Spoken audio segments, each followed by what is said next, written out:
Hey everyone, I'm Jared Bolt with Bolt Woodworks, and today we'll be making a custom golf trophy on our ShopSabre CNC.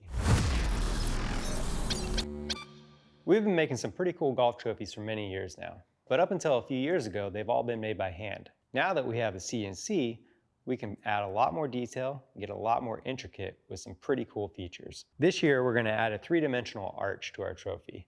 With a CNC, it's not just pressing play and go. There's a lot of work that goes into it, and you can see all of our prototyping here to get to our final product. And as always, we have hidden compartments in our trophies. We also have laser capabilities with our CNC to where we can really customize this project with badges and logos that will make it really pop and stand out. But of course, this all starts with the software. So let's go take a look. To kick off this project, we started with a file that we plugged into SketchUp. We plugged it into SketchUp to get our base model design of what we're after. From there, we need a G-code to plug into the machine, and that's when we put it into ShopSabre Aspire along with every other component of this project. So let's take a look. Here we have our 3D rendering of the arch and ultimately what we're trying to cut on the machine. And we're going to take a look at a couple of things before we send it over. First of all, we're going to add some tabs, and these tabs will ensure that it is secure in place while the machine's cutting all of this out. Next, we're going to add some index pins, so that way when we do the flip ops, we can guarantee that it's in the exact same position. From there, what I like to do is go over to the preview and get a good idea of what the final product should look like off of the machine. Now we've skipped some roughing passes and have gone straight to the finishing pass. The good thing about this is it's a pretty detailed view of what's actually going to happen. And if we see anything that's off, we can go back and fix it now before we send it to the machine. Next up, we'll take a look at our 3-inch thick walnut stand. And we have our removable badge that we'll do some laser cutting on. And here we can reveal that our hidden compartments, here's for the lighter, here's for the cigar cutter, and then these will be for the inset magnets. This represents the hidden cigar, so we have our spacing aligned. If we go to the other side, we can take a look at this hidden compartment for the shot glass, as well as all the magnet placing and cigar here as well. Make sure that we're not interfering. And then we'll take a look at our base, which will be out of sapele. And this has a hidden cutout for the tourney purse and a little laser engraved message if you decide to break it and find the tourney purse. And then we'll go into all of our badges and quite a bit of laser work. So all of these will be out of sapele as well and removable, and as you can see, matching magnet holes and all the other detail that we can play with. So next up, we just need to generate all of our codes, which you can see over here, and we'll send that to the machine and start cutting.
So we just got done cutting out our 3D arch out of Sapele.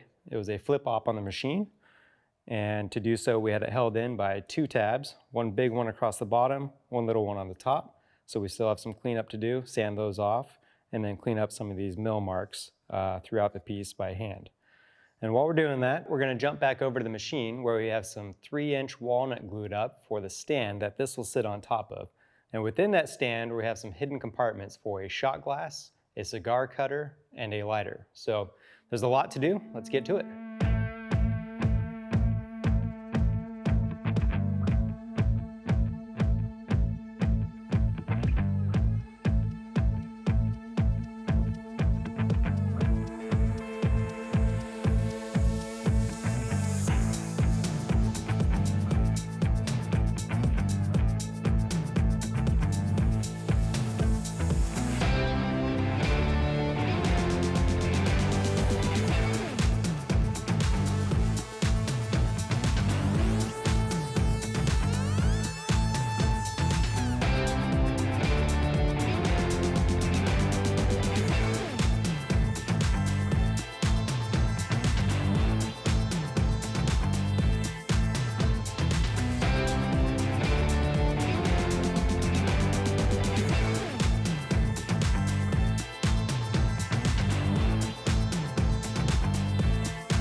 We got our second cuts complete out of the 3-inch walnut. You can see the machine did a pretty good job of cutting out the cavities for the hidden components and the pocket holes for the magnet.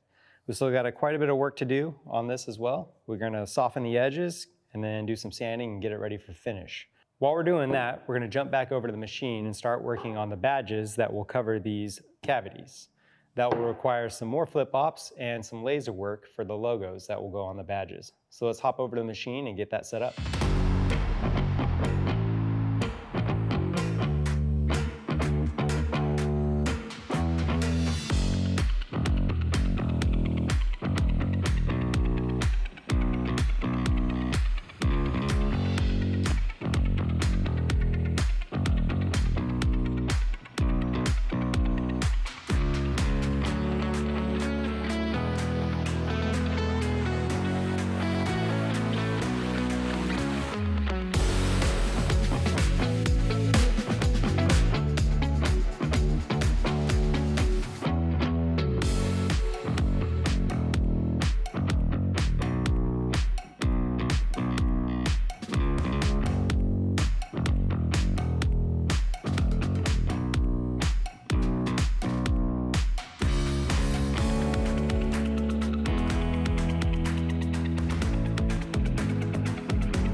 Here's our badges. They came out pretty nice with the laser engraving and also the pockets for the magnets. So just a little bit of cleanup and they'll be ready for finish.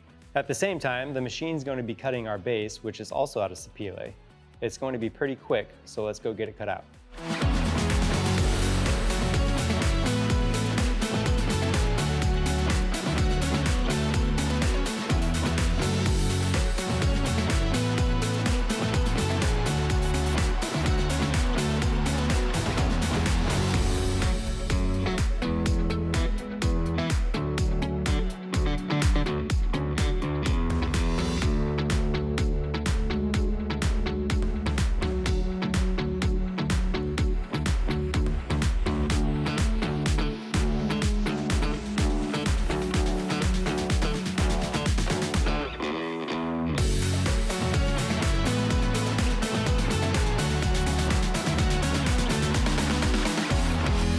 Our base is cut, the cavity came out nicely. We'll fill it with a tourney purse, then we'll seal it.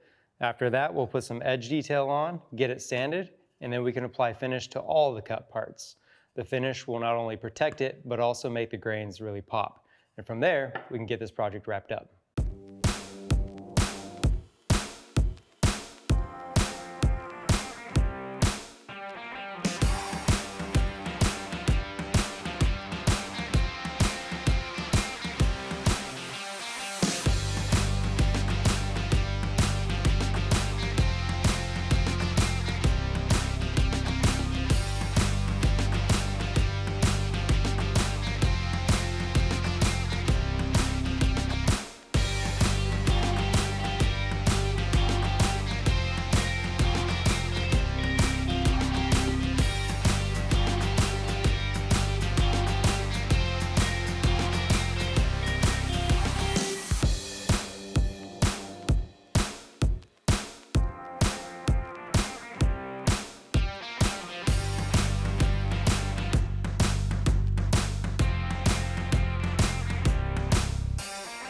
Here we have our finished trophy and it's looking pretty cool. And as you could imagine, trying to do that by hand would have been nearly impossible. We're able to do a 3D carve for the arches. We're able to cut really deep on some thick walnut with hidden compartments. And we're able to use the laser to make special badges that are customized with logos to conceal those compartments. And also the tourney purse is hidden in the base. What I really like about making these trophies is the creative process. And now that I have the CNC, the possibilities are endless. But I've got to stop myself somewhere. So I hope you learned something today, and thanks for watching.